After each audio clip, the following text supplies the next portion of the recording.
Okay, when we think on our example, we want to develop an RC car, and one of the first things you have to do before you can start developing all the technical details of your RC car, it is good to check or to consider the possible use cases so that you are able to develop a system that perfectly meets the needs of the user at the end.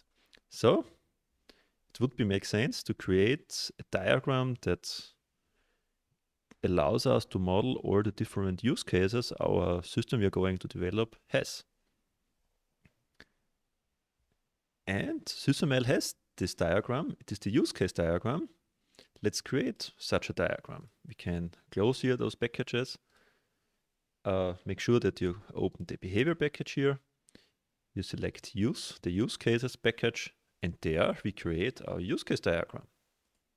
Right click, add diagram, make sure SysML is selected or change it in general to SysML.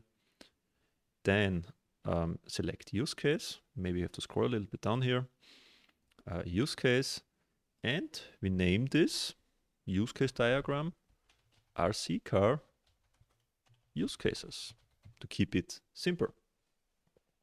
We press OK, and we have created our first use case diagram. In this use case diagram, we can model all the use cases of our system. We can model actors, and we can, via a frame, specify the boundaries of our system to make sure that when we have bigger use case diagrams, we can organize our use cases a little bit, or to make sure, or also to visualize that some kinds of use cases are in the diagram and some other use cases are not in the diagram. Okay, now let's create some use cases and actors. There are two options. We can select the actor and the use case here and just select it and press somewhere in the diagram, then the use case is created. Let's do this. Let's specify one use case, connect to RC car. Press enter and the use case is created. We see also here on the left that this use case is now created as artifact and part of the package use cases. Another option is right click here on this use case package, add element, and then we have to make sure that here we select our use case diagram, select here the type use case, and name or give the use case a name. For example, control car. Press enter and the use case is created. When you click here on save, the window here stays open and you can enter the next use case, or you can just save and close it. That case, save and close it. Then we see that it is created here, but it is not part of the diagram. Because remember always, diagrams are just visualizations of the content we have here in our model browser. So when we have created it here, we have to also represent it in the diagram. The other way around, when we create it in the diagram, the artifact is automatically created also in the model browser. Now let's do this. We have created here our use case control car, and via drag and drop. So we select it, hold the mouse button pressed, move our mouse into the diagram and release it. We can insert it. And now we are here asked in which way we want to drop it. You can create an instance out of this use case or a link. In that case, for the use cases, it is a link. The difference is that in SysML, there is the mechanism of classes and instances, which is well known in software development. And for some diagrams, and we will see this, we use this mechanism because we have then here the artifact in the model browser are the classes, and in the diagrams are instances. But for use cases here, we use the link. So make sure that the link is selected here and we press OK. Now our second use case is created. Now let's create some further use cases. For the use case diagram, I personally prefer to use the options here in the toolbox. So let's create another one and we name it disconnect RC car. Press enter and we have created our first 3 use cases. Make sure that they are perfectly aligned. Here and here. Nice. And a use case always needs an actor. So let's create this actor, select it, click somewhere in the diagram, and we name this actor user. Now let's connect the actor with our user. We can, for example, use this here, the communication path.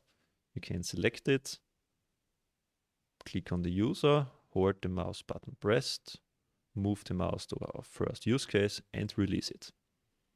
The other way is, as we have done it before, we select the user, click on this arrow here, hold the mouse button pressed and release it here on the second use case.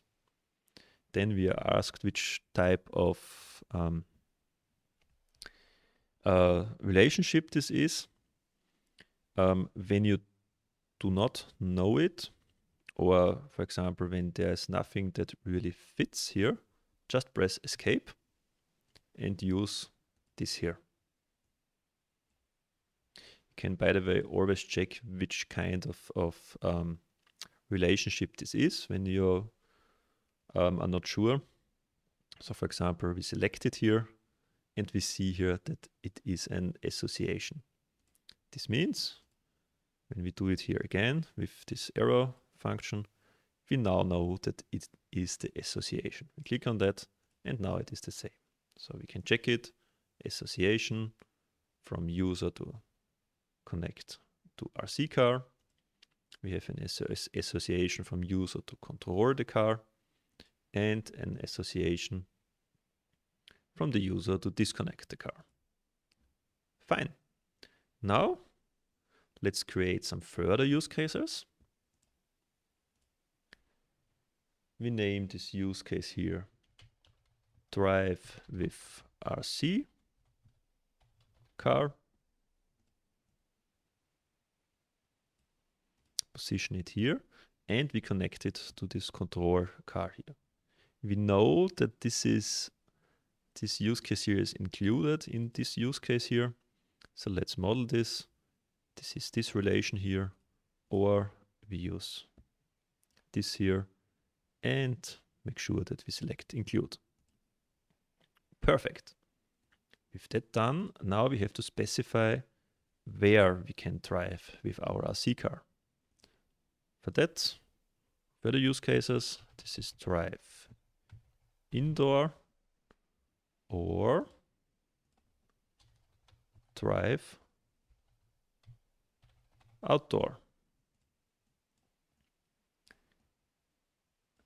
Now let's connect those 2 use cases with this one. These are now not some new use cases. Those are just specific use cases or more specific use cases compared to this use case here. So to model this here, we use the generalization. This is this one here from drive indoor. Select it, hold the left mouse button, and when you're here in the drive with RC car use case, release it. Now the generalization is created. Same, we can do it with the other here. Select it, click on this arrow, release it here, and select here generalization.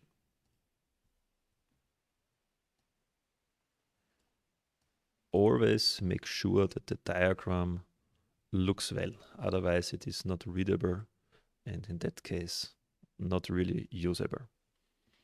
Now let's create some further use cases. We have of course some driving modes. When we drive with the car, so this is also a generalization. And let's create some driving modes use cases. This is, of course, with constant speed.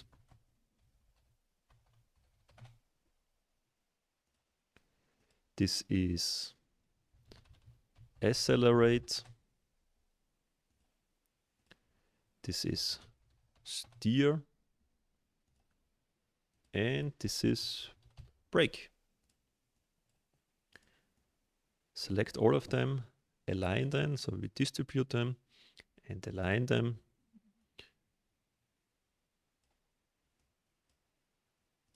And we connect them to our driving modes.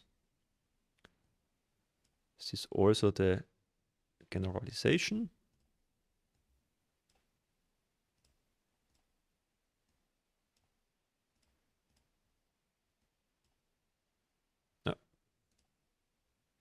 When you accidentally release the mouse too early here, you have a different list. Or when you, for example, just click on it, you will get this message that you have to hold the mouse button pressed. Okay, so click, press, hold it pressed, and release it here. And it is the generalization. Fine. This is, for our example here, I think, a suitable use case diagram. So make sure to save it. And before we close the diagram, let's also use this boundary frame here. Select it. Click here somewhere on the diagram and we name this RC car. We position it, resize it, and in principle we have the frame created. And this frame visualizes us that all those use cases here are part of this boundary or frame RC car. You can check it if it is connectable to this frame when you slightly move the elements inside. Depending, and we will see this later, depending on type of the frame and their functionality, it is then automatically allocated to this frame here. But in that case, for the use case diagram, it isn't done. So it is just for us as viewer, a visualization. Fine. Save it again, and that is the use case diagram.